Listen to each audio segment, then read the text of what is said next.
Hey everybody, Adam Davidson, RadCast for Thursday, March 2nd, 2017. Let's go to the prophet Joel. This is Joel 2, 12, and 13. It goes like this. Even now, declares the Lord, return to me with all your heart, with fasting and weeping and mourning. Rend your heart and not your garments. Return to the Lord your God, for he is gracious and compassionate, slow to anger and abounding in love, and he relents from sending calamity. This is a word from the one who calls us to him, but also calls us back to him. It's so easy to get tripped up, to get just a little off course, to let darkness in and to lose our attention and focus on Jesus. So that before we even realize it, we're way over here on a totally different track. And here's God calling us back. And he does this with an invitation of compassion and love and the desire to bless us and keep us. And you have this sort of warm Father invitation. He's saying, come back, come back. But it's not just a quick little whoop where we're just sort of lifted from this track to back to that track. He tells us to do this, but there's a process to it. He says, come back to me, giving me all of your heart. And to give God all of our hearts means that we have to rearrange things. And in that rearranging comes this other part of the process, fasting and weeping and mourning. Fasting, weeping, and mourning. These are not things that we choose to do for fun. This is not a weekend getaway.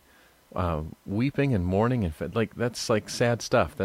Here's the thing. Here's why. If we're really honest with ourselves and we're really letting the Holy Spirit, open us up and tear our hearts open and deal with the stuff that's really in there.